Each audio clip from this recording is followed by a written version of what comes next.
نصلي ونسلم على رسوله الكريم أما بعد فأعوذ بالله من الشيطان الرجيم بسم الله الرحمن الرحيم لا أقسم بهذا البلد صدق الله العظيم وصدق رسوله النبي الكريم الأمين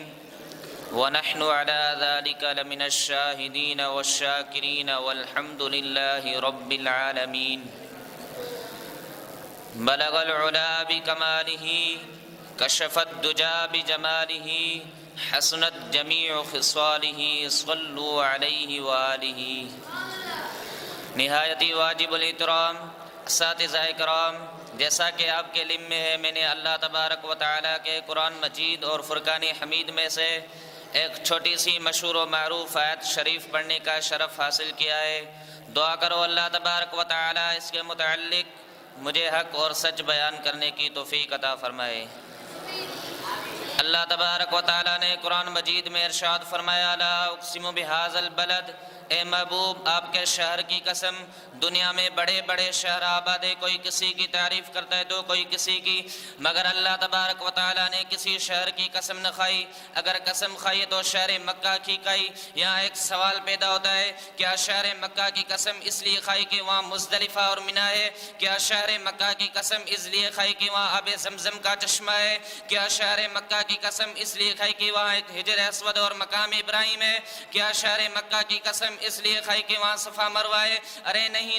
یہ سب چیزیں پہلے ہی موجود تھی، مگر اللہ تبارک و تعالیٰ نے کسی کی قسم نہ کھائی۔ جب مکہ کی نسبت کملی والے آقا سے ہوئی تو اللہ تبارک و تعالیٰ نے فرمایا لا اقسم بہذا البلد وانت حل بہذا البلد، اے محبوب آپ کے شہر کی قسم جس میں آپ تشریف فرما ہو۔ کسی عاشق رسول نے اپنے منہ مبارک سے موتی کچھ یوں نکالے، آقا کی رسالت سب رسولوں سے افضل، مدنی کی ولادت سب ولادتوں سے افضل، آقا کا غلام سب غلاموں سے افضل، آقا کا کلام سب کلاموں سے افضل، نور خدا کی بات باتوں سے افضل، نور خدا کی ذات ذاتوں سے افضل، نور خدا کا شہر شہروں سے افضل، نور خدا کا گھر گھروں سے افضل، نور خدا کی صفات صفاتوں سے افضل، نور خدا کی آل نسبوں سے افضل، نور خدا کے اصحاب اصحابوں سے افضل۔ خالق نے یثرب کو مدینہ بنایا، محبوب جس طرح پر راضی اس طرح میں راضی، ڈوبے ہوئے سورج کو واپس لٹایا، محبوب جس طرح پر راضی اس طرح میں راضی، اس امت کو افضل امت بنایا، محبوب جس طرح پر راضی اس طرح میں راضی، یا رسول اللہ آپ کے ہر غم کو مٹایا، محبوب جس طرح پر راضی اس طرح میں راضی۔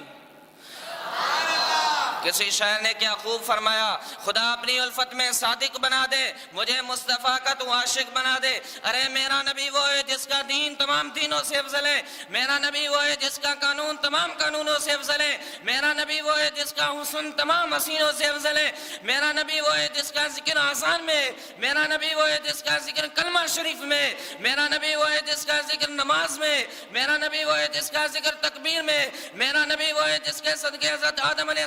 السلام کی توبہ قبول ہوئی، میرا نبی وہ ہے جس کے صدقے ہمارے اور تمہارے سارے گناہ چھپ گئے، میرا نبی وہ ہے جس کے اوپر قرآن مجید نازل ہوا، میرا نبی وہ ہے جس کے ہاتھ ید اللہ ہے، میرا نبی وہ ہے جس کے اوپر قرآن مجید نازل ہوا، میرا نبی وہ ہے جس کی شان و عرفانہ لک ذکر ہے، میرا نبی وہ ہے جس کی زبان لسان اللہ ہے، میرا نبی وہ ہے جس کا امر امر اللہ ہے، میرا نبی وہ ہے جس کی شان و عرفانہ لک ذکر ہے، میرا نبی وہ ہے جس کا سارا وجود محمد الرسول اللہ ہے۔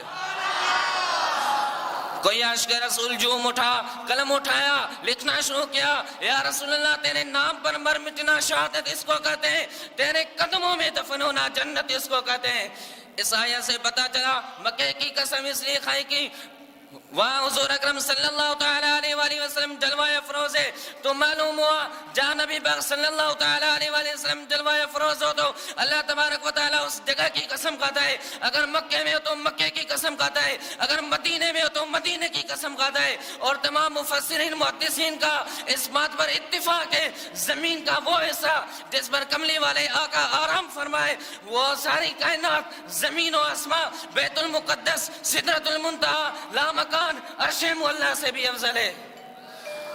کسی شاعر نے کیا خوب فرمایا، وہ نبیوں میں نبی ایسے کہ ختم الانبیاء ٹھہرے، حسینوں میں حسین ایسے کہ حبیب خدا ٹھہرے، وما توفیقی الا باللہ۔